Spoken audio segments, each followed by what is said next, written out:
All right, taking you to Michigan, where officials are giving an update on the investigation into the deadly Oxford High School shooting. Those injured in Tuesday's shooting have made some progress recovering from their physical injuries. While the physical wounds of the victims are starting to heal, the emotional wounds to the victims, students, and the entire community will last for years. I continue to work with Oakland County Sheriff Mike Bouchard and his team to stay close to the facts and evidence of this case as it continues to evolve.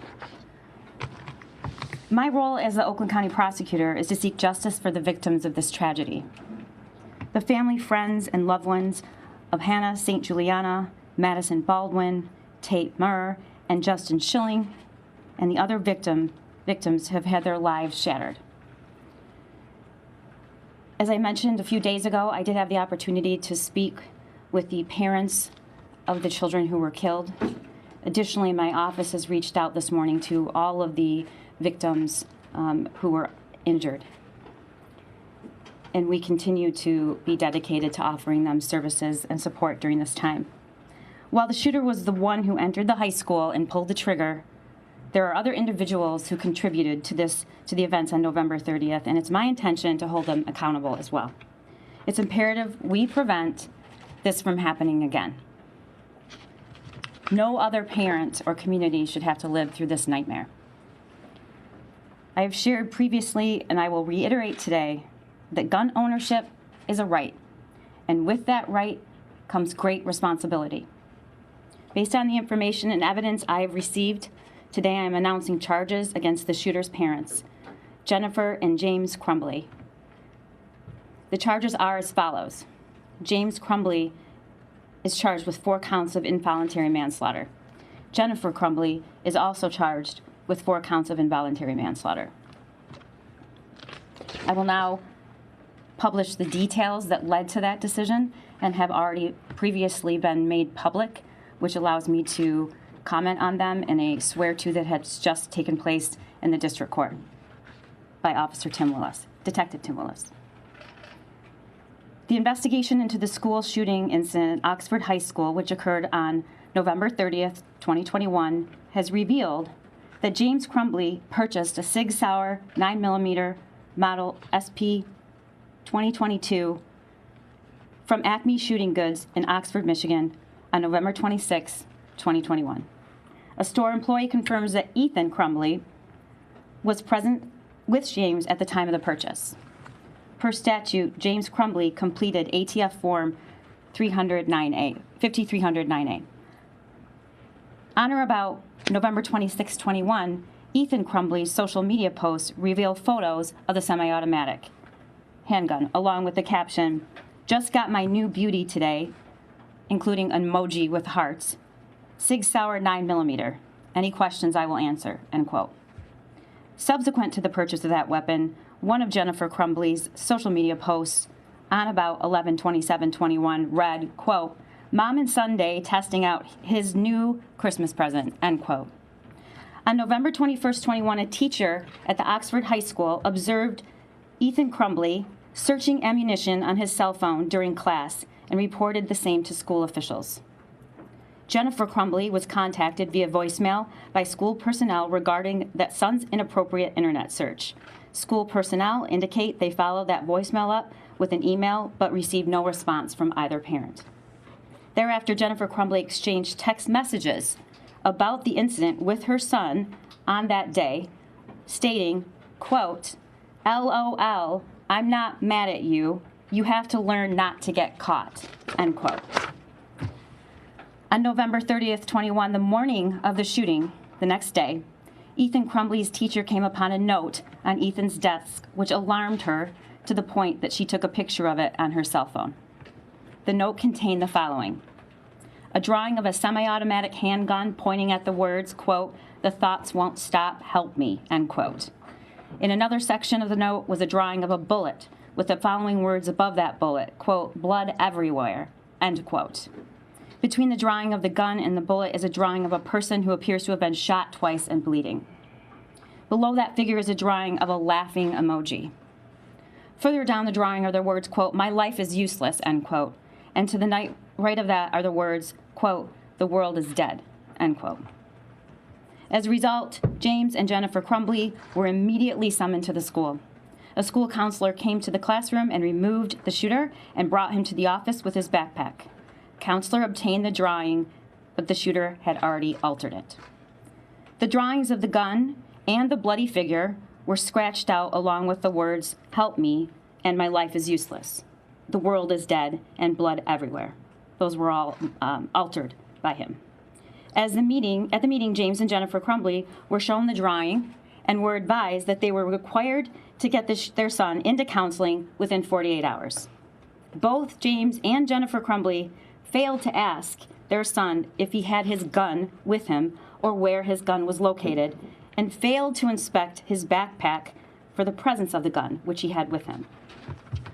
James and Jennifer Crumbley resisted the idea of then leaving the school at that time, of their son leaving the school at that time. Instead, James and Jennifer Crumbley left the high school without their son. He was returned to the classroom. When the news of the active shooter at Oxford High School had been made public, Jennifer Crumbley texted to her son at 1:22 p.m., quote, "Ethan, don't do it," end quote. At 1:37 p.m., James Crumbley called 911, reporting that a gun was missing from his house and he believed his son may be the shooter. Further investigation revealed that the 6-hour 9mm handgun purchased by James Crumbley was stored unlocked in a drawer in James and Jennifer's bedroom. The gun recovered from the shooter at the school after the shooting was the same gun that was purchased by his father, James Crumbley, on November 26, 2021, in the presence of his son. Based upon the foregoing, the Oakland County Prosecutor's Office requested and received, we charged 4 counts of involuntary manslaughter as to James Crumbley and 4 counts of involuntary manslaughter as to Jennifer Crumbley.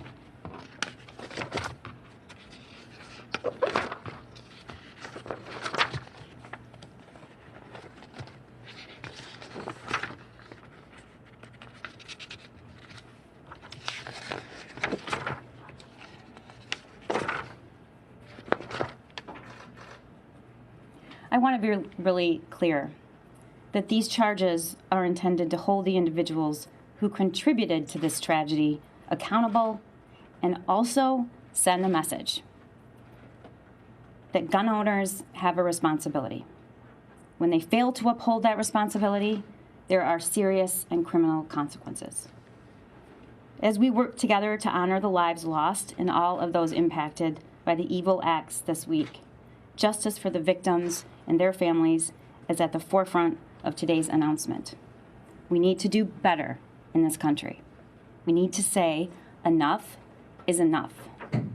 For our kids, our teachers, parents, for all of us in this community and the communities across this nation. Happy to take questions now. Prosecutor. Last night the superintendent. One moment. Go ahead, Mr. Chiquette. Last night the superintendent posted a video and suggested that as a result of that meeting they saw no reason to contact law enforcement if there was no danger. Have you seen his video that was posted to YouTube last night? And is there any thought you can share on that based on what you said today?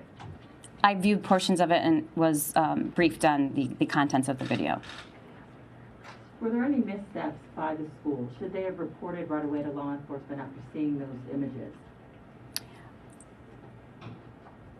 Any individual who had the opportunity to stop this tragedy should have done so.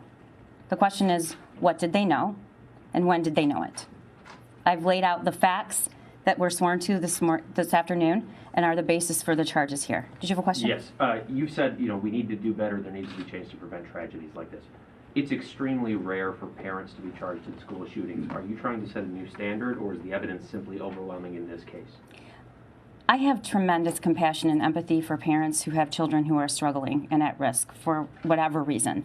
And I am by no means saying that an active shooter situation should always result in a criminal prosecution against parents.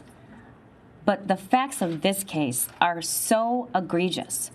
Reading this document, looking at it, reading the words, "help me," with a gun, blood everywhere. This doesn't just impact me as a prosecutor and a lawyer, it impacts me as a mother. The notion that a parent could read those words and also know that their son had access to a deadly weapon that they gave him is unconscionable, and I think it's criminal. It is criminal. Did the parents act as straw buyers for their son who was underage and not allowed to own a firearm in Michigan? I believe that the facts probably indicate that that's the result, but that would be a federal charge, and if that's appropriate to make that, then I'm confident that they will. Question? What level of responsibility do you expect from parents in a situation like this? Well, again, I don't think that this is a unique or unusual interpretation. When you give your child access to a deadly weapon, when you indicate that you're buying a weapon and you sign that it's for yourself, yet clearly based on the statements of the shooter, the statements of mom, that was his gun. And then we have the searching of ammunition. We have mom saying, at least you didn't get caught. We have the next morning drawing essentially almost explicitly what he was about to do. I mean, I expect parents and everyone to have humanity and to step in and stop a potential tragedy. Are they in custody already? I'm not going to make a comment on that. Can you give us some more detail on the meeting between the parents and the school? You said they're resistant to having their son pulled out of class that day. Hours later he went on to do the shooting, and there was no communication from the parents that he may have access to a handgun or maybe in possession of a handgun after they had been, publicly on social media. I can confirm what I just stated, which is that they did not indicate to school officials or to their son and inquire about the whereabouts of the gun or the existence of the gun, to my knowledge. But the school had pushed to have him removed and they were resistant. Can you give us more detail on that? I'm not aware. I can't comment on it at this time. The school, he was not removed from the school. He was returned back to class with his backpack, where we have reason to believe the gun was stored in the backpack. Did you have a question right here? Did school officials ask to inspect the backpack or ask questions about whether the shooter had a weapon with him? Not that we have been advised, no. Do you know if between the first incident and the second at the school, the two teachers or wherever, were each aware of what had transpired? Like the teacher number 2, was that teacher aware of what happened on day 1 or the prior day? I can't speak to that. I don't know. And the other thing I have is for the families. Have you briefed them on what your investigation has found, specifically with the school? I have spoken to the parents and indicated the nature of the charges that might be coming. I have not spoken about the school. And what was their reaction in terms of in your communications with them about some of this? These people are in incredibly deep, horrific pain and grief. Their reaction is as you expect. They will want anyone who had the opportunity to stop this from happening to have done it. Will the parents be arrested today, or will they be allowed to turn themselves in? I can't comment on that. Is your office looking at anybody else for charges, maybe school officials? The investigation's ongoing. Does the school have any reason to believe, or the teachers have any reason to believe, that he had a weapon on him that day? I've stated what was known to the individuals, what the search indicated in ammunition, what the document, I stated every single sentence that was on that document. So I suppose you should draw your own conclusion. The conclusion I draw is that there was absolute reason to believe this individual was dangerous and disturbed, and I'll leave it at that. Is the school district fully cooperating with the investigation at this point? I haven't conducted the investigation, so I can't say. Prior to the shooting, did the district superintendent's office know about the issues that happened in the high school? Did it stay in the high school, or did someone in the high school actually go to the superintendent's office or the administration and say, this is what we have going on? I don't have any information about that at this time. Hindsight being what it is, how was this young man allowed to go back to class, given the circumstances you've described, the severity you're talking about, and you mentioned it's still under investigation, and they're victims too. I'm not trying to assess blame, but yet they let him back in class with this type of severity. How does that happen?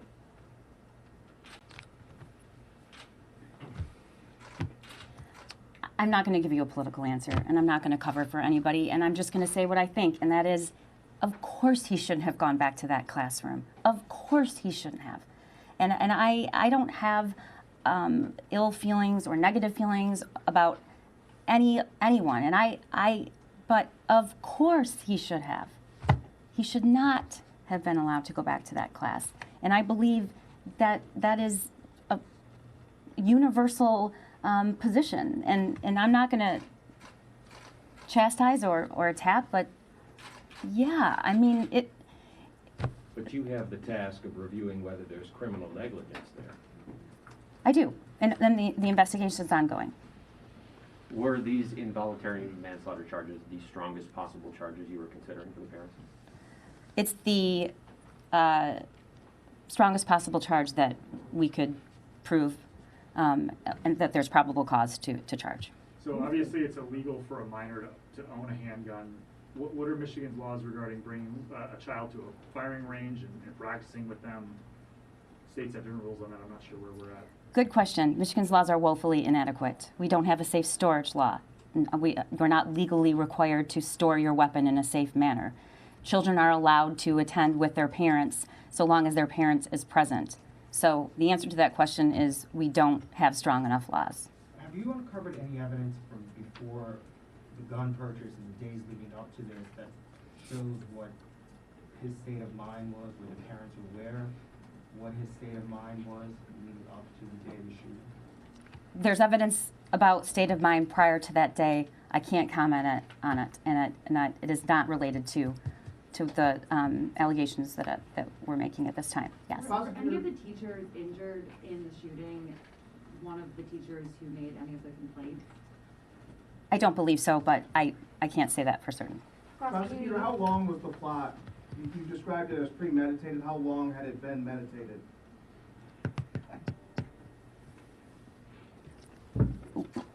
Long enough. Long enough. Yes. At one point, 1 second. Go ahead. You said that at one point the father became aware that the gun was missing. Is there any indication that he might have known the gun was missing before the shooting or during or before that meeting with the principals? Upon hearing that there was an active shooter on that day, Mr. Crumbley drove straight to his home to look for his gun. I think that's all I need to say about that. Could the gun shop perhaps be liable if they could see that the weapon was being purchased for a 15-year-old, not really for the father? Based on what we've reviewed, the gun shop owner is not under investigation. Do you know at any point during these meetings with the counselors and the parents if there was any talks to reach out to the on-site SRO officer with these concerns? Whether they did or not, or if there was talks to reach out to them, why they didn't, if there was concern enough to bring the parents in and to have these meetings? I don't know. I don't think we have at this point full statements that I've reviewed. A lot of, we've been here now for a few days and talked to some law enforcement and sheriff's people, and people are really angry at the school. I mean, obviously there's issues with the parents, but there is a lot of anger with the school. I know it may not be your responsibility to address it, but since you're the first person in all these days to talk about this, what is your response to that? I'd be angry too, and I am. But that doesn't mean that there's a criminal culpability. But yes, I'd be angry. I would be angry. I am angry. I'm angry as a mother. I'm angry as the prosecutor. I'm angry as a person that lives in this county. I'm angry. There were a lot of things that could have been so simple to prevent. And yes, there was a perfectly executed response, and he was apprehended immediately, and we have great law enforcement and good training. but I said before, 4 kids were murdered, and then 7 more injured. So yes, I think we should all be very angry, and we should take a very hard look at what is in place in terms of criminal responsibility, what gun owners are required to do. And again, I will say this every single hour on the hour, and I think that I have. I am not here to say that people shouldn't own guns.